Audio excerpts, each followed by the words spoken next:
ये रहा साहब का पर्स। इतने सारे पैसे। ये सिक्योरिटी गार्ड तो इनके पर्स को चोरी कर रहा है। मैं क्या करूं? इसको पकड़ लेती हूँ। पर मैं तो घर पर अकेली हूँ, वो भी नहीं है। जो होगा देखा जाएगा। इसकी हिम्मत तो देखो।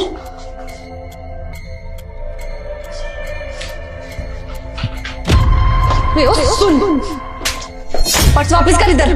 मैम साहब आपने मुझे थप्पड़ क्यों मारा? थप्पड़ क्यों मारा? दिन दहाड़े चोरी कर रहा है, ऊपर से पूछ रहा है थप्पड़ क्यों मारा?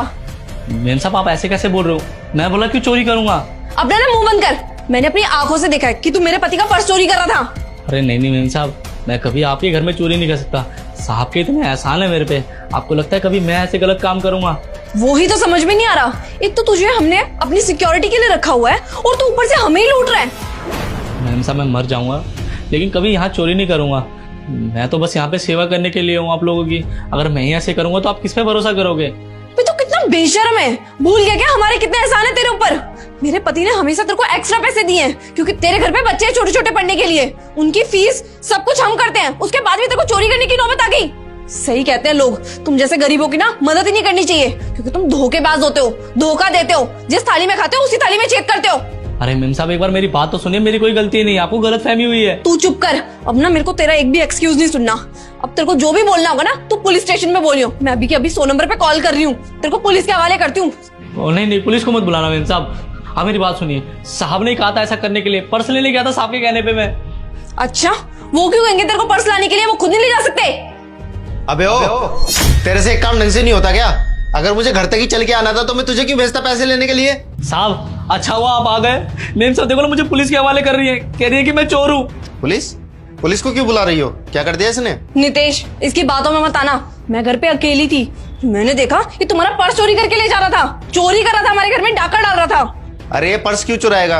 इसको तो मैंने ही भेजा था अपना पर्स लेने के लिए और ये पागल यहाँ खड़ा होकर बातें कर रहा है। इतनी देर से वेट कर रहा हूँ बाहर खड़े होकर मैं इसका। लो सुन लो, साहब से पूछ लो आप, मैंने कोई चोरी नहीं करी। क्या आपने भेजा था इसको? तो तुझे मुझे बताना चाहिए था ना, मेरे को घर पे बता देता कि साहब ने पर्स मंगाया है। मैम साहब ने जल्दी में मंगाया था तो मैं फटाफट गया, पर्स उठाया और आ गया। और आप वहाँ थे नहीं इसलिए मैंने आपको नहीं बताया। वैसे भी कई बार आपके घर पे तो आता जाता रहता हूँ, मुझे लगा कि बहुत छोटी सी बात है। और अभी आपने मेरी बात ही नहीं सुनी, आते मुझे थप्पड़ मार दिया, मुझे बोलने का मौका ही नहीं दे रहे थे आप। वरना मैं आपको बता देता कि मैं चोर नहीं हूँ। मैम साहब एक मिनट, तुमने क्या सोचा कि ये पर्स चोरी कर रहा है? अरे अंकिता तुम अच्छे से जानती हो कितना ईमानदार है, ये हमारे घर में कभी चोरी कर ही नहीं सकता। नितेश यार, मेरे को बहुत बड़ी गलतफहमी होगी। I am so sorry. मैं घर पे अकेली थी ना और ये चुपचाप आया, पर्स लेकर के तुरंत निकल गया। तो मुझे लग रहा था कि ये चोरी कर रहा है, तो इसी वजह से मैं पुलिस में कंप्लेन करने वाली थी, बट अब पता चल गया है। आई एम सो सॉरी भैया, मेरे से बहुत बड़ी गलती होगी, मुझे माफ़ कर दो प्लीज़। मेरे को बहुत पछतावा हो रहा है कि मैंने आपको थप्पड़ भी मार दिया और इतना उल्टा सीधा भी सुना दिया। कोई बात नहीं मैम साहब, आपने मुझे मारा कोई बात नहीं, लेकिन एक बात कहूँ, मैं चौकीदार हूँ ना इसलिए आपको लगा कि मैं चोरी कर रहा हूँ। मैम साहब मैं कभी आपके घर में चोरी नहीं कर सकता। आप लोगों की बहुत एहसान है मेरे पे। अगर आप मारोगे तो मैं मार भी खा लूंगा मैम साहब, लेकिन मैं ये बर्दाश्त नहीं करूंगा कि आप मुझे चोर बोलोगे। अंकिता ये बात तो गलत है, उसे कुछ भी बोलने से पहले उसकी बात तो सुननी चाहिए थी। अरे कितनी बार ऐसा हुआ है कि घर हम इसके भरोसे छोड़ कर गए हैं, तब भी पीछे से कुछ भी गायब नहीं हुआ, उसके बावजूद भी तुम इस पर शक कर रही हो।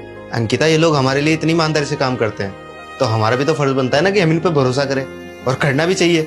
इनका तो काम ही भरोसे का है ना।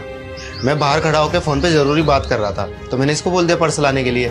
अरे और कुछ नहीं, कम से कम उसकी बात तो सुन लेती कि वो क्या बोलना चाहता है। कोई बात नहीं रोशन, इनकी तरफ से मैं तुझसे माफी मांगता हूँ, सॉरी। अरे साहब कैसी बात कर रहे हो, आप क्यों माफी मांग रहे हो? मैं मैम साहब की बात का बुरा थोड़ी मानूंगा।